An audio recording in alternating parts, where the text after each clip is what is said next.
Salut, bienvenue sur ma page. Ici, on va parler de naturopathie, de santé génésique et sexuelle, de psychologie et d'autonomie, puisque j'ai à cœur de travailler à la fois au niveau somatique, biologique et au niveau psychologique.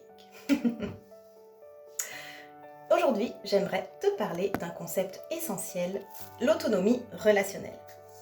Qu'est-ce que l'autonomie relationnelle? Donc, c'est la capacité à t'entourer de relations saines et savoir reconnaître le type de relation que tu entretiens avec les différentes personnes dans ta vie. Qu'il s'agisse de tes amis, de collègues, de proches, etc. Donc concrètement, ça veut dire quoi? Prenons un exemple. Au travail, tu côtoies des gens, mais vous ne vous voyez pas en dehors pour boire un café ou partager des moments intimes.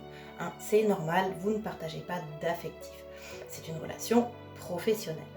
Bien sûr, il est possible de travailler avec ses amis, mais là, c'est pour l'exemple.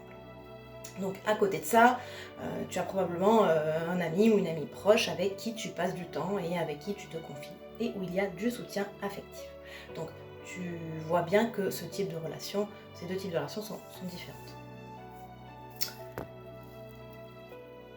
Il existe un modèle pour clarifier ces relations et c'est le docteur Spindler qui a développé une méthode qui permet de comprendre les mécanismes des liens sociaux et cet outil permet de clarifier le type de relation que tu entretiens.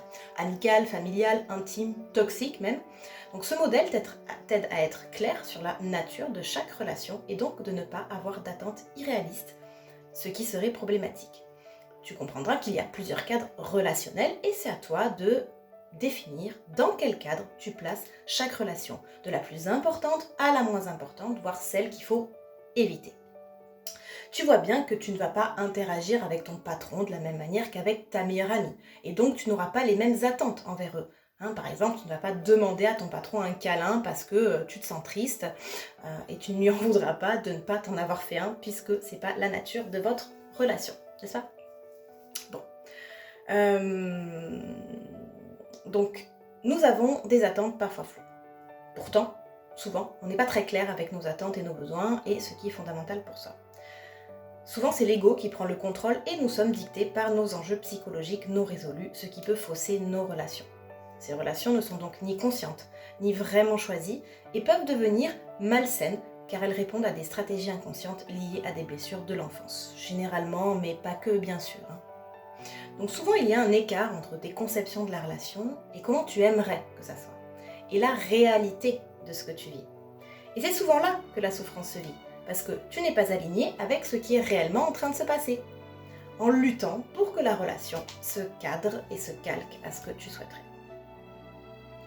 Donc, comment améliorer ces relations? Donc la première étape, c'est de réfléchir à la relation et de te demander si elle correspond à ta vision de l'amitié, si c'est un ami, de l'amour, si c'est ton ou ta chérie, de la famille, une mère, un père, etc. En fait, l'idée, ce n'est pas forcément de changer de relation, mais plutôt de la redéfinir et de la placer au bon endroit, dans le bon cadre relationnel, en révisant au niveau sémantique. Par exemple, si tu considères telle personne comme un ami, mais qui ne correspond pas à ta définition de l'amitié, dans ce cas, tu le placeras dans le cadre relationnel copain peut-être. Et tu feras attention à ne plus dire que c'est ton ami, mais ton copain. Bien sûr, il y a toute une prise de conscience sur la sémantique, les mots, leur définition et ta définition à toi. On n'a pas tous les mêmes conceptions de l'amour, de la famille, de l'amitié. On n'a pas tous le même cahier des charges pour t'aligner avec le réel et éviter les dissonances cognitives. Bien sûr, ce n'est pas toujours facile, surtout si tu n'as pas encore compris pourquoi tu entres dans des relations qui ne te correspondent pas du tout et où tu te fais avoir et maltraiter. Il y a 3 choses à connaître pour cela. Ton enjeu psychologique, qui dirige ta vie, te fait vivre des émotions désagréables, qui détermine tes comportements et tes relations à ta place, la plupart du temps, si tu n'as pas réglé ce problème bien sûr. Deuxièmement, te connaître suffisamment pour identifier ce que tu veux, ce que tu ne veux pas, donc poser tes limites, ton cadre, tes valeurs, ton éthique. En tout cas, ce qui est fondamental pour toi et donc non négociable. Et troisièmement, surtout, te respecter en respectant cela. Donc l'idée, c'est de vraiment définir au maximum ce que veut dire pour toi tel concept. Je prends un exemple. Si tu décides qu'une relation de couple doit comporter de l'amour, c'est quoi l'amour pour toi? De la communication? Oui, mais comment? Pas de mensonge. De l'exclusivité? ou du polyamour, ou du libertinage, et de l'interdépendance, alors tu ne dois pas déroger à ces règles, à ta règle, sous n'importe quelle condition. Parce que ces choses-là seront fondamentales pour toi. Et c'est uniquement à ce prix-là que tu vivras forcément des relations saines, puisque tu n'accepteras pas autre chose dans ta vie. Alors bien sûr, ça se fait par étapes, hein. Même en comprenant bien tout cela en théorie, il peut encore y avoir des résistances de l'ego. C'est un vrai travail quotidien pour transformer tes habitudes. Il n'y a pas de règle magique pour savoir quand le déclic va se produire. Je vais te raconter mon expérience et pour moi le déclic a été de comprendre que c'était de ma responsabilité de me respecter. J'ai réalisé en fait que la clé pour vivre des relations saines, c'était moi. Si je souffrais, c'était parce que je laissais les autres me maltraiter, consciemment ou non. Ça a été un choc. D'ailleurs, il y a un certain temps, j'ai vécu une relation où j'ai accepté des choses inacceptables pour moi. J'ai tacitement autorisé la personne à dépasser allègrement mes limites. Et avant de comprendre tout cela, j'en étais arrivée à m'abîmer mentalement et physiquement.